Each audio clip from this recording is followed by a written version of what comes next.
ಎಲ್ರಿಗೂ ನಮಸ್ಕಾರ. ಗೆಳತಿ ಯೂಟ್ಯೂಬ್ ಚಾನಲ್ಗೆ ಮತ್ತೊಮ್ಮೆ ಸ್ವಾಗತ. ಬನ್ನಿ ಸ್ನೇಹಿತರೆ, ಯುಗಾದಿ ಹಬ್ಬದ ಬಗ್ಗೆ ನಾವು ಎಷ್ಟು ತಿಳ್ಕೊಂಡ್ರೂ ಸಾಲೋದಿಲ್ಲ ಅಲ್ವಾ?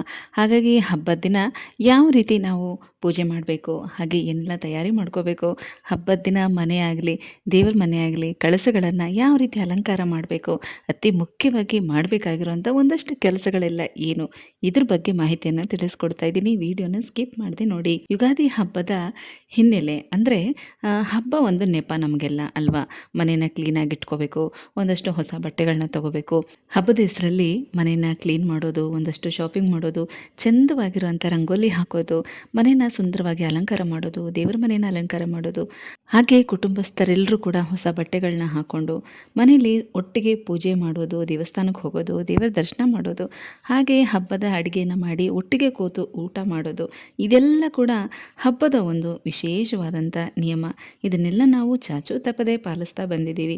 ಅದರಲ್ಲೂ ಕೂಡ ಇನ್ನೊಂದಷ್ಟು ವಿಶೇಷ ಅಂತಂದರೆ ಈ ದಿನ ಎಣ್ಣೆ ಸ್ನಾನ ಮಾಡಬೇಕು.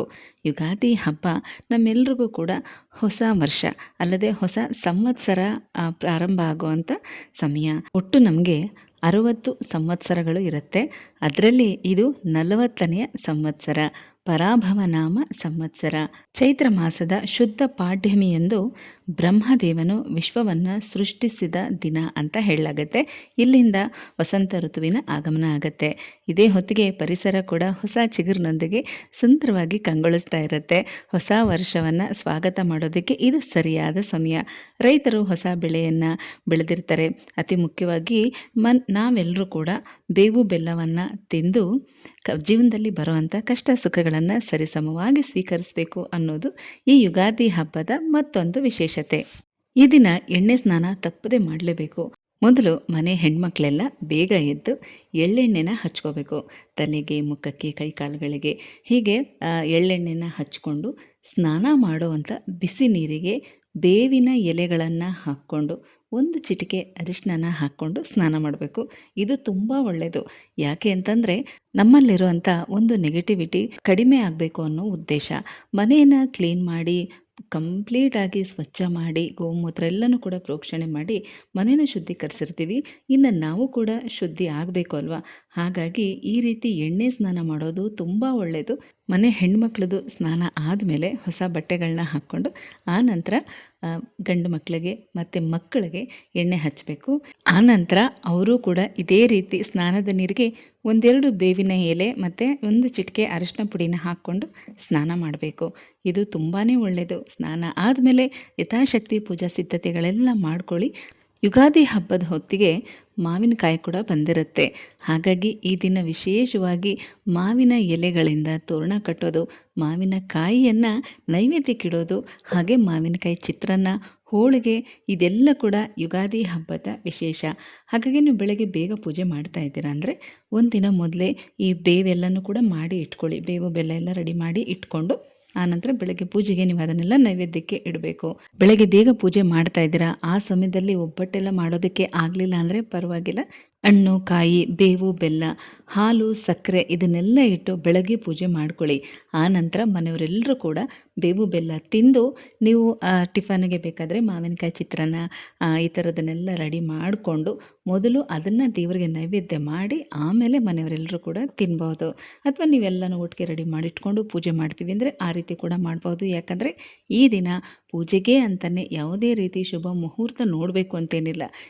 ಪ್ರತಿಯೊಂದು ಗಳಿಗೆ ಕೂಡ ಶುಭ ಗಳಿಗೆನೇ. ಈ ದಿನ ನೀವು ಯಾವುದೇ ಸಮಯದಲ್ಲಿ ಪೂಜೆ ಮಾಡಿದ್ರೂ ಕೂಡ ನಿಮಗೆ ಒಳ್ಳೆ ಫಲಗಳೇ ಸಿಗುತ್ತೆ. ಅಲ್ಲದೆ ಈ ದಿನ ನೀವು ಮಾಡುವಂಥ ಪೂಜೆ ನಿಮ್ಮ ಮನೆ ದೇವರಿಗೇ ಸಲ್ಲುತ್ತೆ. ಹಾಗಾಗಿ ನಿಮ್ಮ ಮನೆ ದೇವರ ಹೆಸರನ್ನು ಹೇಳಿಕೊಂಡು ಈ ದಿನ ನೀವು ಪೂಜೆ ಮಾಡಬೇಕು.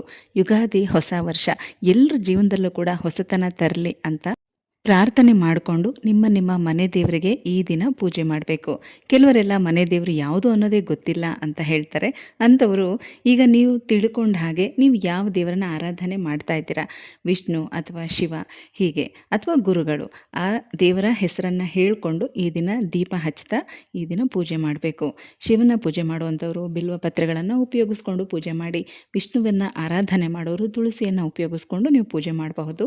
ಪ್ರತಿದಿನ ತುಪ್ಪದ ದೀಪ ಹಚ್ತಾನೆ ಇರ್ತೀರ. ಆದರೆ ಈ ದಿನ ತುಪ್ಪದ ದೀಪಗಳನ್ನು ಹಚ್ಚುವಾಗ ನಿಮ್ಮ ಮನೆ ದೇವರ ಹೆಸರನ್ನು ಹೇಳಿಕೊಂಡು ಈ ದಿನ ಹಚ್ತಾ ಇರುವಂಥ ಈ ದೀಪ ನಮ್ಮ ಮನೆ ದೇವರಿಗೆ ಸಲ್ಲಬೇಕು ಅಂತ ಕೇಳಿಕೊಂಡು ನೀವು ದೀಪ ಹಚ್ಚಿ ತುಂಬಾ ಒಳ್ಳೆಯದಾಗತ್ತೆ. ಅಷ್ಟೇ ಅಲ್ಲದೆ ಪೂಜೆ ಎಲ್ಲ ಆದಮೇಲೆ ಬೇವು ಬೆಲ್ಲವನ್ನು ತಿನ್ನುವಾಗ ಈ ಚಿಕ್ಕ ಶ್ಲೋಕನ ಹೇಳ್ಕೋಬೇಕು. ಆ ಶ್ಲೋಕ ಈ ರೀತಿ ಇರುತ್ತೆ: ಶತಾಯುರ್ವಜ್ರ ದೇಹಾಯ ಸರ್ವ ಸಂಪತ್ಕರಾಯ ಚ ಸರ್ವಾರಿಷ್ಟ ವಿನಾಶಾಯ ನಿಂಬಕದಳ ಭಕ್ಷಣಂ ಅಂತ.